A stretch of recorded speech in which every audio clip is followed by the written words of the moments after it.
dinosaur spaghetti sauce?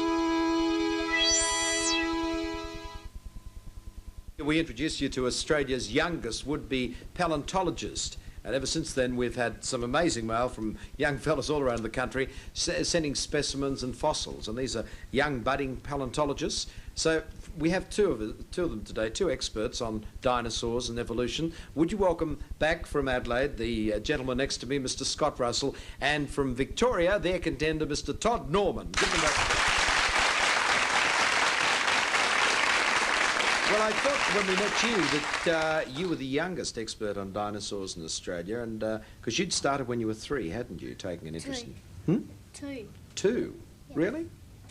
And now you're... 7. 7. What age did you become interested in dinosaurs? 3. 3. Oh, you started later. And what age are you now, Todd? 8. 8, right. Okay. Let's get on to it. Your first interest in paleontology, am I pronouncing it correctly? What was the first thing that got you interested? Well, my sister, she brought home this book on evolution. There was dinosaurs in it, and I was interested in them. And then it went on from that. That's right, and of course you've studied extensively. What about you, Todd? What got you started? Oh, I got a book, a little puppet-shaped book, and it just, I had learnt things from it. It only had a few pages in it, and I got more books and started on them. Do you think there's much of a future in it? Yeah. Do you feel confident about the future? Yes. Yeah. Which particular dinosaur do you find the most interesting? I think Deinonychus and Pachycephalosaurus. No, I missed that. That was what? Pachycephalosaurus? A Dinosaurus Pachycephalosaurus. So Deinonychus and Pachycephalosaurus. That's it. Which one is that? Have we got one of them here on the table? No. What's he look like? Well, Deinonychus is like this one, but smaller, and had a big claw that comes out there. Oh, yes, yes. And he used to jump up and kill dinosaurs with the back claw.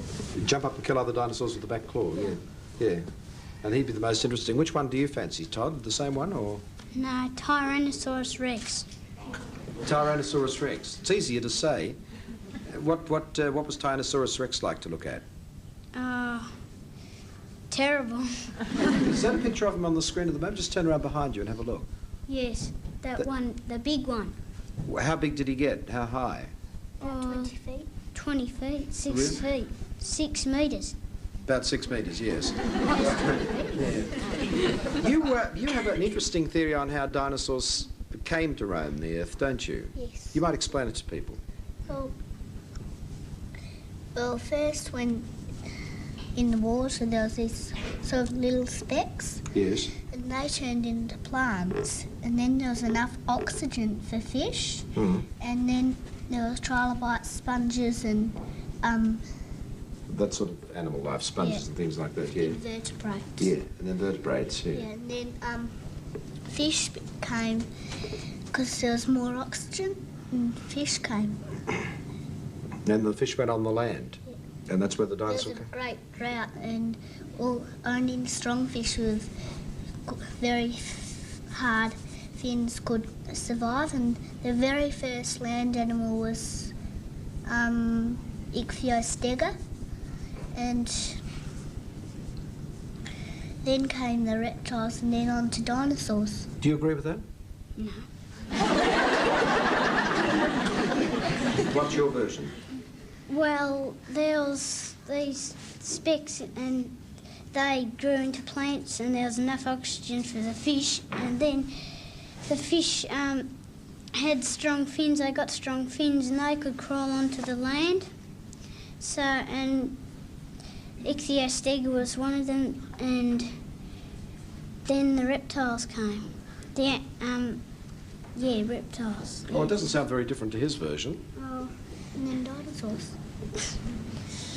Well, I had a word to Dr. Ritchie. Remember last time you were on the program, Dr. Ritchie joined us on the show. He's from the Australian Museum, and he said, because you said, Todd, that you thought your knowledge of dinosaurs was perhaps superior to Scott's, correct?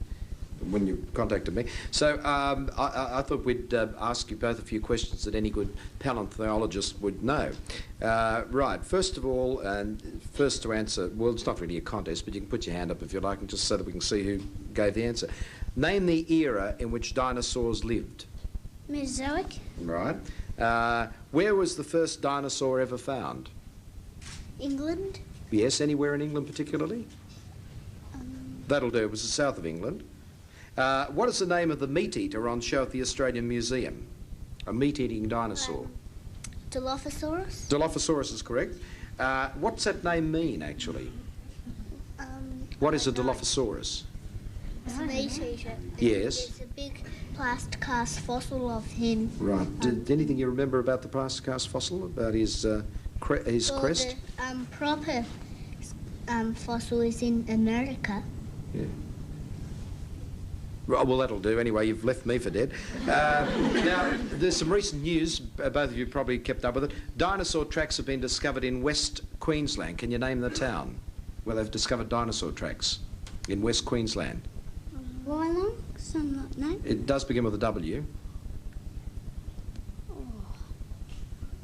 Winton it was. Right? You'll have to go there for your holidays, won't you? The largest dinosaur has just been discovered in North America. What name have they given it?